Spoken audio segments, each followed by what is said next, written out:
शुक्लाम्बरधरं विष्णुं शशिवर्णं चतुर्भुजं प्रसन्नवदनं ध्यायेत् सर्वविघ्नोपशान्तये अगजा आननपद्मार्कं गजाननमहर्निशम् अनेकदन्तं भक्तानां एकदन्तमुपास्महे एकदन्तमुपास्महे।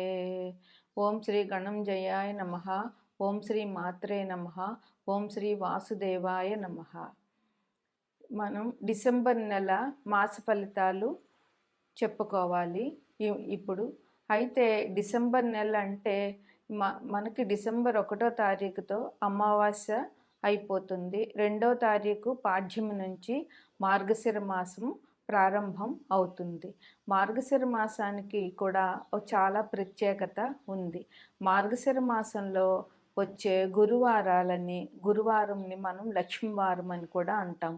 మార్గశిర మాసంలో వచ్చే గురువారాన్ని లక్ష్మీవారం రోజున లక్ష్మీదేవి పూజ విశేషమైన ఫలితాలని ఇస్తుంది.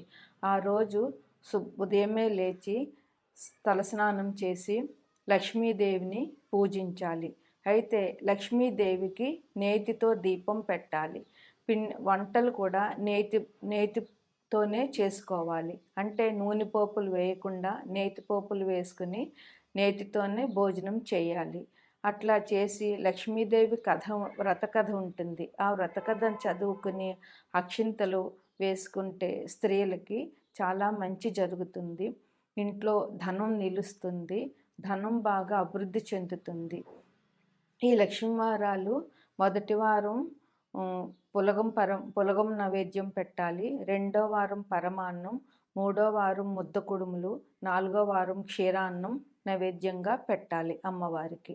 5వ వారం అంటే పుష్యమాసంలో వచ్చే మొదటి వారం రోజున యథావిధిగా లక్ష్మీదేవి పూజ చేసి ఒక ముత్తైదువుని పిలిచి ఆమెకి నేతితో బూరెలు వండి నేతితో వంటలు చేసి ఆ ముత్తైదుకి పసుపు కుంకుమ తాంబూలం ఇచ్చి ఆమెకి భోజనం పెట్టాలి. అప్పటితో ఈ మార్గశిర లక్ష్మీవారాలు పూర్తి అవుతుంది. అయితే ఈ మార్గశిర లక్ష్మీవారం రోజున ఆడపిల్ల పుట్టింటి వారు ఆమె దేవుణ్ణి తాకరాదు. ఆమె పుట్టింటిలో పూజ చేయకూడదు. అత్తగారింట్లోనే ఆమె పూజ చేసుకోవాలి. ఈ మార్గశిర లక్ష్మీవారాలకి విశేషమైన ఫలితం దొరుకుతుంది. ఎవరైతే ఈ పూజ చేస్తారో వారికి ధనం బాగా నిల్వ ఉంటుంది. ధనం బాగా దొరుకుతుంది. అందువల్ల స్త్రీలందరూ ఈ మార్గశిర లక్ష్మీవారం పూజ చేసుకుని ధనాన్ని పొందుతారని ఆశిస్తాను. అదేవిధంగా డిసెంబర్ 15వ తారీఖున నెల పెడతాము. అలాగే డిసెంబర్ 15న రవి ప్రస్తుతం వృశ్చిక రాశిలో ఉన్న రవి ధనుసు రాశిలోకి ప్రవేశిస్తారు. దీన్నే ధను సంక్రమణం అంటాము. ఆ రోజు నుంచి అంటే 15వ తారీఖు నుంచి ధనుర్మాసం ప్రారంభం. అంటే ఇది విశేషంగా విష్ణుమూర్తిని వెంకటేశ్వర స్వామిని పూజించే మాసమని చెప్పవచ్చు. డిసెంబర్ 15 నుంచి జనవరి 15 వరకు ధనుర్మాసం నడుస్తుంది. ఈ ధనుర్మాసంలో వివాహాలు చేయరు. నెలపెట్టిన రోజు నుంచి వివాహాలకి ఈ మాసం అనుకూలం కాదు. అదేవిధంగా శుభ కార్యాలు అంటే గృహప్రవేశాలు, గృహారంభాలు ఇవేమీ కూడా ఈ మాసంలో ధనుర్మాసంలో చేయకూడదు. పూర్వకాలంలో అంటే మా చిన్నతనంలో నగర సంకీర్తనం అని ధనుర్మాసం ప్రారంభమైన రోజు నుంచి అందరూ స్త్రీలు పురుషులు ఉదయం తెల్లవారుజామున 4 గంటల నుంచి ఇంటి నుంచి బయలుదేరి అలా ప్రతి వీధి తిరుగుతూ దైవ సంకీర్తనాలు చేస్తూ వెళుతూ ఉండేవారు. అది అంత చలిలోనూ దైవ సంకీర్తనం చేస్తూ అందరూ ఒక్కొక్కింటిలోంచి ఒక్కొక్కరిని కలుపుకుంటూ మొత్తం ఆ వీధులన్నీ తిరుగుతూ తెల్లవారే వరకు నగ సంకీర్తనం చేసి ఇంటికి వచ్చే ఆచారం ఇది వరకు జరిగేది. ఇప్పుడు అయితే అది జరగటం లేదు. అట్లా నగర సంకీర్తనం చేయడం వల్ల ఎంతో మంచి జరుగుతుంది. ఆ ప్రదేశానికి, చేసిన వారికి, ఆ కాలనీలో వారికి అందరికీ చాలా శుభం జరుగుతుంది. ఇది కూడా చాలా మంచి ఆచారమని చెప్పవచ్చు. ఇప్పుడు డిసెంబర్ నెల మాస ఫలితాల్లో చో ఈ ఈ కార్యక్రమాలు కూడా మనం చేసుకుంటే చాలా బాగుంటుందని. తదుపరి రాశి వృషభ రాశి. ఇది మేషం నుంచి రెండో ఇల్లు అవుతుంది, ద్వితీయం. ఈ రాశిలోనే గురుడు వక్రించి స్థితి పొంది ఉన్నారు. అట్లాగే వృషభం నుంచి మూడో రాశి కర్కాటకంలో కుజుడు ఉన్నారు. అలాగే ఐదో రాశిలో కేతువు అంటే కన్యలో కేతువు ఉన్నారు. వృశ్చికంలో అంటే ఏడో రాశిలో రవి బుధులు ఉన్నారు. తొమ్మిదో రాశిలో శుక్రుడు ఉన్నారు. 10వ రాశిలో శని ఉన్నారు. 11వ రాశిలో రాహు ఉన్నారు. ఈ రాశి వారికి వృషభ రాశిలో కృత్తిక 2, 3, 4 పాదాలు, రోహిణి 4 పాదాలు, మృగశిర 1, 2 పాదాలు ఉంటాయి. ఈ రాశిలో ఉన్న నక్షత్రం వాళ్ళకి ఈ మాసం కొద్దిగా ఇబ్బందికరమైన ఫలితాలని చెప్పవచ్చు. డిసెంబర్ 15వ తారీఖు నుంచి రవి వృశ్చిక రాశి నుంచి ధనుర్రాశిలోకి ప్రవేశిస్తారు. అప్పుడు ధనుర్రాశిలోకి రవి సంక్రమణం జరిగిన తర్వాత కొంచెం వీరికి అనుకూలంగా ఉంటుంది. అయితే ఈ 15 రోజులు వీరికి కొన్ని ఇబ్బందికరమైన పరిస్థితులు ఏర్పడతాయి.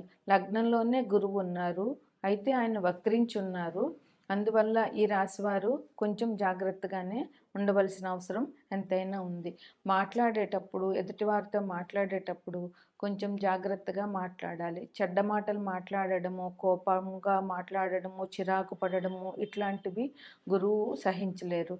అందువల్ల వీరు అట్లాగ మాట్లాడినట్లయితే గురువు వల్ల వీరికి తిప్పలు తప్పవు. అయితే పనులు చేయడంలో కొద్దిగా అలసటను పొందుతారు. పనులు చేయలేక కొన్ని పనులు ప్రారంభించిన పనులు పూర్తి కాకుండానే ఆగిపోయే అవకాశాలు ఉన్నాయి.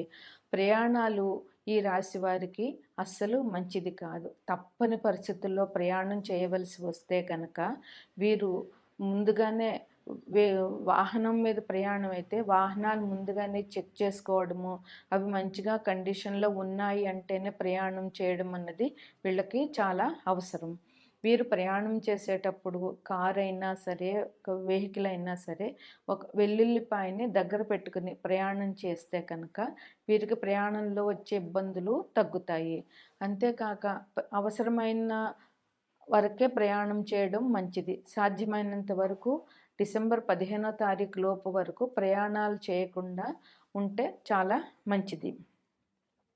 వీరికి బంధువులతోటి, మిత్రులతోటి విరోధాలు వచ్చే అవకాశం ఉంది.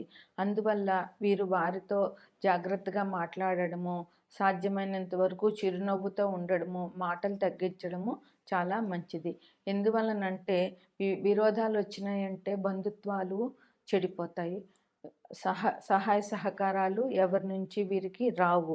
అందువల్ల చిరునవ్వుతో మాట్లాడుతూ ఉంటే వారే బంధువులే మళ్ళీ వీరి మీద అనుమానపడినా మళ్ళీ వారే మంచిగా మాట్లాడతారు. వస్తువుల విషయంలో కూడా వీళ్ళు చాలా జాగ్రత్తగా ఉండాలి.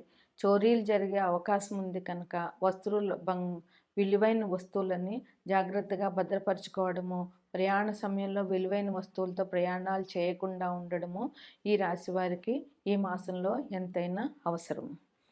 అలాగే భార్యతో కూడా కొద్దిగా గొడవలు వచ్చే అవకాశం ఉంది. అందువల్ల భార్యాభర్తలు అన్యోన్యంగా ఉండాలి అని అంటే పరస్పరం గౌరవించుకొని, పరస్పరం మాట్లాడుకుని సమస్యల్ని పరిష్కరించుకోవాల్సిన అవసరం ఎంతైనా ఉంది. కోపం, చిరాకు తగ్గించుకోవడం చాలా అవసరం. అయితే 15 తర్వాత వీరికి కొద్దిగా బాగుంది కనుక అప్పటి నుంచి సమస్యలు కొంచెం తగ్గే అవకాశాలు చాలా ఉన్నాయి. 15వ తారీఖు నుంచి వీరికి అన్ని విషయాల్లోనూ విజయం జరుగుతుంది. అందువల్ల వీరు 15 తర్వాత చాలా సుఖంగా ఉంటారు. ఈ మొదటి 15 రోజులు కొంచెం విద్యార్థులైనా, ఉద్యోగస్తులైనా, వ్యాపారస్తులైనా అందరూ కూడా కొద్దిగా సంయమనంతో ఉండవలసిన అవసరం ఎంతైనా ఉంది. 15వ తారీఖు నుంచి ధనుర్మాసం ప్రారంభమవుతుంది కనుక విష్ణు ఆలయాలు సందర్శించడము, వెంకటేశ్వర స్వామి ఆలయం సందర్శించడము, అక్కడ ఏదైనా దైవ కార్యానికి సంబంధించి దానాలు చేయడము చాలా మంచిది.